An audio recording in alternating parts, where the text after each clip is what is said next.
Hang on.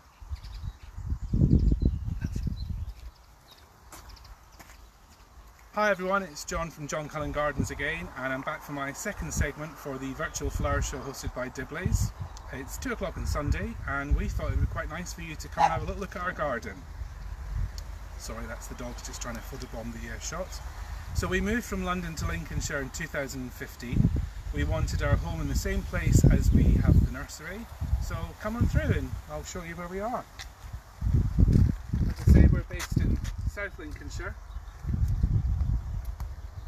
just in between Boston and Spalding off the A16. You can probably hear the A16 and the gentle hum in the background. Our property, nursery is at the back of the property, and obviously we've got our garden at the front. This is our own private garden, and come through.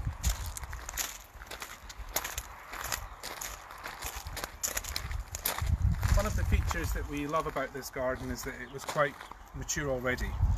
So the trees and the shrubs that you see were already here. However, most of the garden was laid to lawn, and we've changed that.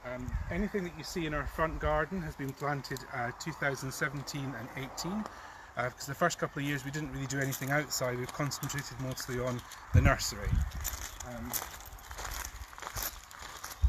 One of the big features that was a real selling feature for us is that we already had an established pond here.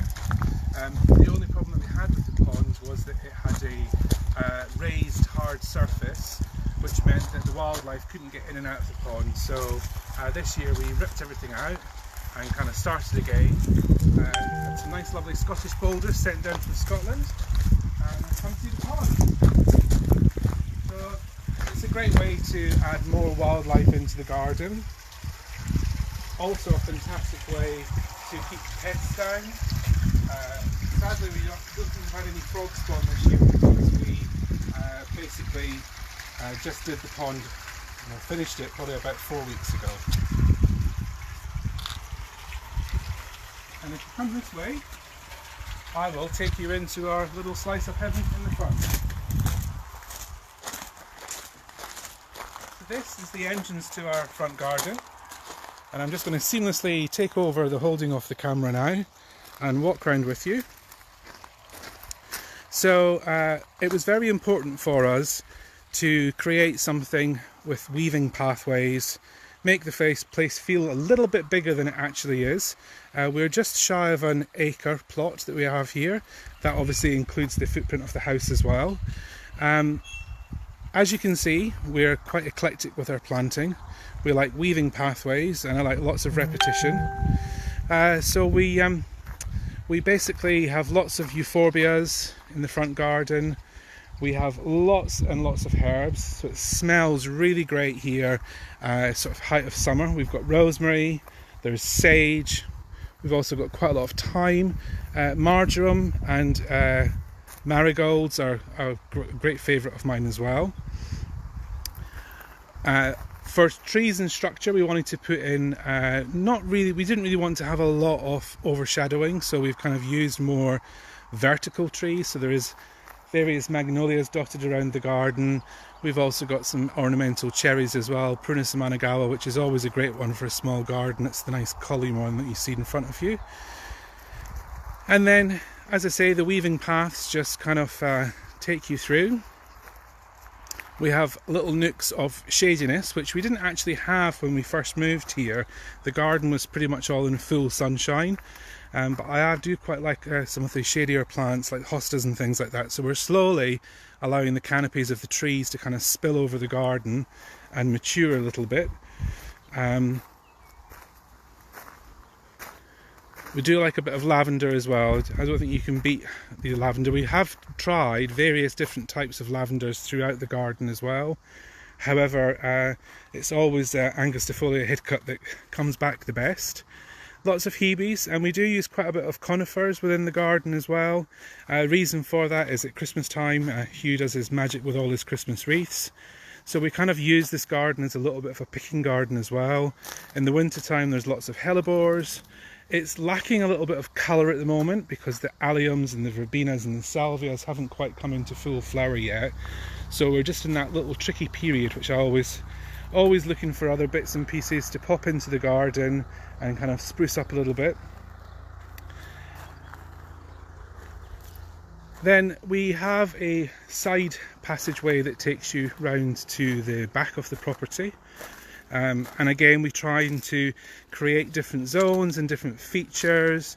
So through this area we've got lots of roses. It is a shady area, but the roses are up in the sunshine because they're all supported on arches. And we've got, as I say, roses and apricot trees here, which eventually will be secured to the tunnel that we are creating. It's probably like every garden that everybody has. There's all these little bits and pieces that you start and you never quite finish, and you're always going to go back to it, or that's certainly the way that I do it anyway. As you can see, we collect lots of water. Anywhere there's a roof, we collect the water. The water that's at the side here actually feeds into our pond, so that it's only rainwater that's going in there. Obviously, every so often we do have to take from the tap, because as the seasons are changing, so is the weather.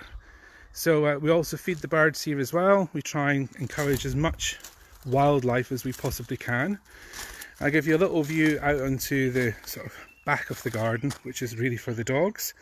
Our grass really took a battering 2 years ago when we had that really hot summer, and whilst a lot of the grass didn't come back, the moss did. So we're in the stages of getting rid of all of that at the moment. The tree that you see over there, or small shrub I should say, is Pittosporum heterofolium. So if you're ever looking for an evergreen shrub that pumps out perfume and can stand in a pot and not have to get watered every single day, then I can highly recommend that one.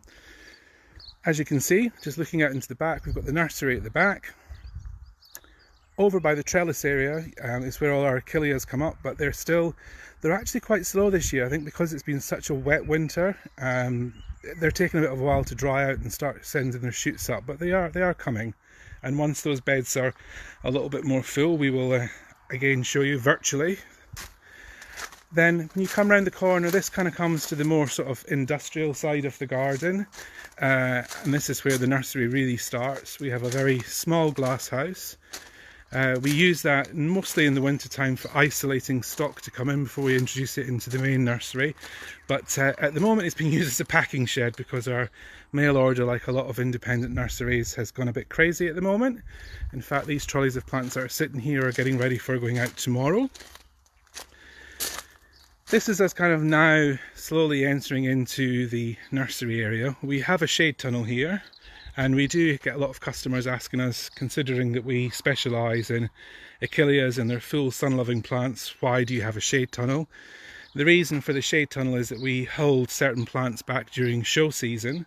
So if we've got certain varieties of achilleas that are coming on too quickly and we might not be able to use them in the display, then we pop them into the shade tunnel just to hold their colour a little bit longer. But at the moment the shade tunnel is full of geraniums and hydrangeas. This area that we have here, again, a project that we started, but I've got a good excuse this time because I can't buy any more supplies at the moment. We're trying to raise everything up off the ground. Two reasons. Main one being my back, but the second one is that we are having chickens in the nursery. They'll be delivered quite soon.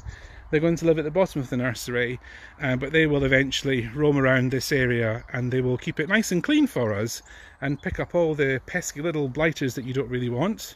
So our potting bench is just over here. And then any of you that watched the feed yesterday, this is the lovely glass house that we have. We were really fortunate the glass house was already here when we moved into the property, and it was actually one of the main selling points.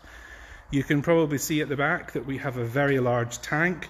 Again, that collects every single droplet of water that comes off these roofs so that we can reuse the water, because the rainwater is just so much better than tap water. And then this is, again, a little bit of a work in progress. We've got some beds that we've sold out of certain varieties, so we're just giving them a bit of a deep clean. But this is the main part of the nursery. The top part of the nursery is dedicated to all of the achilleas. There's probably about, I think, we still have about 50 varieties in the nursery. And quickly as we're selling them, we are also trying to propagate more for later on in the year, because the stock is going quite quickly. We also have a little nook here which is covered in wisteria, and we've got a little little summer house in there that we never really use, and behind there is where our chickens are going to live. And just to give you an idea of what's around about us, to the left of here there's an orchard over the dike, so we are surrounded by water, which also kind of helps keep the pests down as well, because there's a lot of animals that won't cross the water to come in here. And then on the other side of that hedge, on the far side there, we basically it's open fields. There is nothing for acres and acres and acres. So we really are in a little slice of heaven. And then just looking back, you can see we've sectioned off the nursery to the house, and that section going across there, it's all cherry trees. It's Stella cherries, after my dear friend Stella. And any of the exhibitors that were at Hampton Court last year will remember that I came with masses of cherries, and that's where they came from. So we're on very fertile soil, good agricultural soil, so the plants do grow really well. So little tour for you. I hope you've enjoyed that, and it's given a little bit of solace for you on days where you can't get out. We're very lucky that we can be out here all the time and beavering away, keeping all the plants looking fabulous. So thanks for watching, and I promise to start posting a lot more of these videos in the next couple of weeks, and giving you some more gardening tips as well, and just showing you what's coming along in the nursery. Thanks for watching, guys.